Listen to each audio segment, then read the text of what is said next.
Assalamualaikum warahmatullahi wabarakatuh. Salam sehat, tetap semangat. Hari ini kita akan membicarakan topik pengenalan kegawatan pada anak dari mata kuliah pediatri gawat darurat.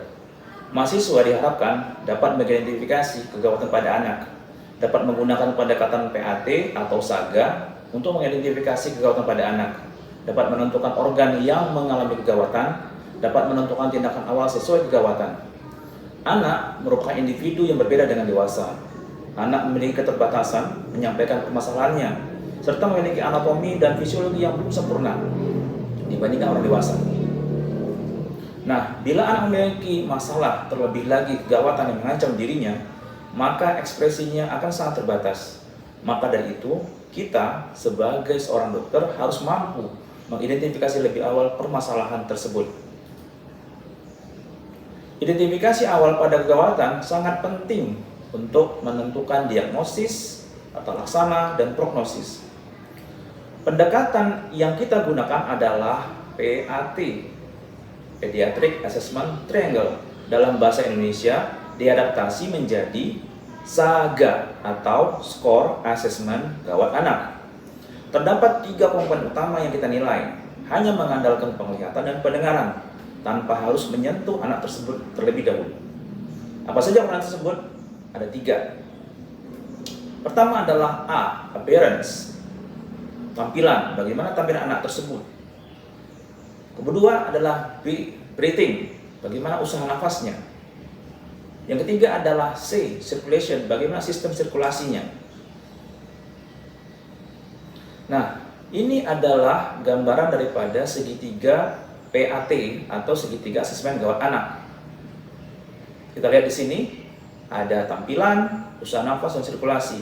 Hanya mengandalkan penglihatan dan menggunakan pendengaran untuk bisa menilai kondisi pada anak tersebut. Satu persatu kita lihat mengenai tampilan atau appearance. Dilihat di sini bahwa ada 5 komponen. Mungkin ada yang sudah mengetahui kira-kira apa saja yang bisa kita nilai pada tampilan tersebut.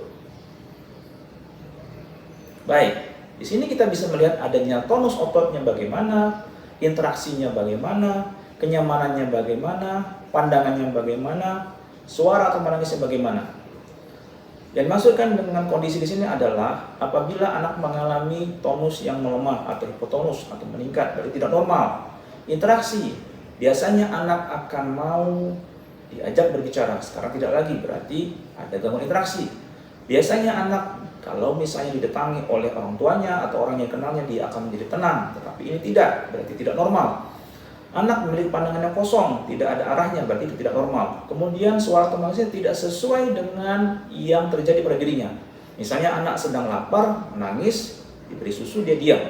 Anak misalnya sedang basah popoknya, diganti popoknya, dia akan tenang. Tapi kalau ini tidak sesuai dengan kondisi, berarti kita anggap dia tidak normal.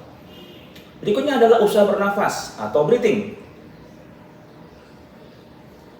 Kita lihat di sini ada 4 komponen yang dinilai pada usaha bernafas. Kira-kira ada yang mau menyampaikan apa saja yang kita nilai pada usaha bernafas? Baik, ada napas cuping hidung, retraksi, suara napas tambahan, dan posisi abnormal. Lihat di gambar bahwa anak tersebut mencari posisi tertentu agar dia bisa bernafas dengan baik. Kita sering mengenal istilah tripod position, di mana badannya disanggah oleh kedua tangannya untuk dapat membuka jalan nafasnya. Napas cuping hidung mungkin sudah tahu ya, napas cengap-cengap ya kalau orang bilang.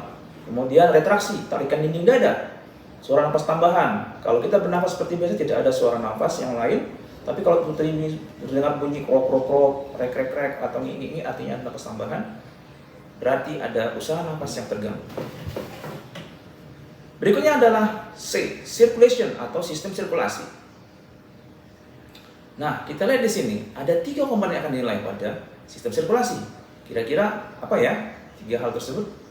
Ya, pertama adalah cyanosis. Ada nggak cyanosis di sekitar mulut dan hidung? Berikutnya adalah pucat. Bandingkan telapak tangan kita dengan pasien. Kemudian adanya kutis marmorata, gambaran kulit seperti marmer. Artinya itu ada gangguan sirkulasi. Setelah itu, kita harus mengetahui komponen yang dinilai, maka kita dapat menentukan masalah atau gangguan yang kita temui untuk mendapatkan kesimpulan awal kegawatan yang dialami dari anak tersebut dari 3 organ utama. 3 organ utama tersebut adalah susunan saraf pusat, respirasi, dan sirkulasi. Dari sini kita bisa menyimpulkan apa saja yang terjadi atau organ apa saja yang terlibat pada anak tersebut berdasarkan PAT. Nah, kita lihat di sini ada 7 kemungkinan klasifikasi yang terjadi. Pertama, stabil. Di sini semuanya normal, baik itu tampilan, upaya nafas, dan sirkulasi kulit. Kedua, ada distress nafas. Kita lihat di sini bahwa tampilannya masih normal, tapi upaya nafasnya mulai abnormal, sementara sirkulasi kulitnya masih normal. 3, gagal nafas. Tampilannya mulai abnormal, upaya nafasnya abnormal, sirkulasi kulitnya di awal mungkin masih normal, tapi bisa menjadi abnormal kemudian, sehingga disebut dengan gagal nafas. Kemudian kemarin shock terkompensasi. Pada shock di awal, tampilan biasanya masih normal, upaya nafas normal, tapi sirkulasi kulitnya mulai abnormal. Sementara yang kelima adalah shock dekompensasi. Tampilannya abnormal, upaya nafasnya awalnya normal menjadi tidak normal, dan sirkulasinya tidak normal. Kemudian keenam adalah gangguan susunan saraf pusat atau komponen metabolik yang terganggu. Tampilannya abnormal, tapi upaya nafas masih normal, sirkulasi kulitnya masih normal. Kemudian ketujuh adalah gagal jantung paru. Di sini kita temukan bahwa semuanya menjadi abnormal, sehingga kita highlight dengan warna merah. Karena di sini akan sangat berbeda sekali pendekatannya. Setelah pengetahuan identifikasi gawatan pada anak, maka harus ditentukan prioritas tindakan segera. Jadi artinya setelah kita identifikasi harus ada intervensi. Kita lihat di sini apa saja prioritas tata laksana berdasarkan klasifikasi PAT atau SAGA pada anak yang mengalami kegawatan. Nah, kita lihat pada kondisi yang stabil maka penderita dapat diberikan terapi spesifik sesuai dengan etiologi penyakitnya. Pada keadaan gawat nafas, posisikan anak pada posisi yang nyaman. Kalau perlu tidak perlu diambil dari orang tuanya, biarkan dia tenang bersama orang tuanya. Berikan oksigen dan bersihkan jalan nafas sesuai dengan kebutuhan. Terapi spesifik berdasarkan hasil penilaian dokter, kemudian laboratorium dan radiologi dilakukan sesuai dengan indikasi. Gagal nafas, karena menjadi gagal nafas, maka harus dilakukan pembukaan jalan nafas dengan manuver haptic chin lift ataupun jaw thrust apabila kita curigai adanya fraktur servikal. Bebaskan jalan nafas dari benda asing sesuai kebutuhannya. Berikan terapi oksigen, mulai dari nasal kanul mungkin, kalau tidak mampu bisa dinaikkan kepada modalitas yang lebih tinggi. Ventilasi tekanan positif atau VTP diberikan sesuai kebutuhan apabila memang kita nilai tidak mampu bernafas dan harus memberikan bantuan tekanan positif. Intubasi juga seperti itu, apabila memang dibutuhkan silakan lakukan intubasi ataupun krikotiroidotomi untuk membebaskan jalan nafasnya. Kemudian pemeriksaan laboratorium dan radiologi sesuai dengan indikasi. Renjatan atau shock. Prinsip kita harus memberikan oksigen sesuai kebutuhan, pasang akses vaskular agar cairan bisa diberikan, berikan terapi cairan ringer laktat 10 cc per kilo dalam 15-30 menit. Terapi spesifik sesuai kemungkinan etiologi. Laboratorium dan radiologi juga sesuai indikasi. Pada gangguan susunan saraf pusat atau metabolik, berikan oksigen sesuai kebutuhan. Pemeriksaan gula darah jangan lupa dikerjakan atau mencari kemungkinan etiologi lainnya.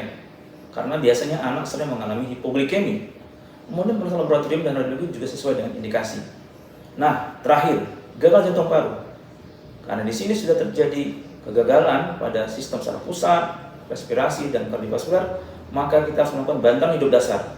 Tentunya kita harus mengetahui bagaimana algoritma bantuan hidup dasar. Dapat nanti dilihat pada kuliah yang lain. Demikianlah topik kita pada hari ini. Tapi sebelum ditutup, coba perhatikan kedua anak ini. Mana yang mengalami kegawatan? Apakah yang A atau yang B? Nah, hero. Silahkan Anda berdiskusi dalam sebuah kelompok. Tentukan bagaimana Anda menilainya, apa penilaian Anda, dan apa tindakan yang Anda lakukan pada kedua kasus ini. Terima kasih. Semoga apa yang kita pelajari pada hari ini bermanfaat bagi Anda semua. Salam sehat. Wassalamualaikum warahmatullahi wabarakatuh.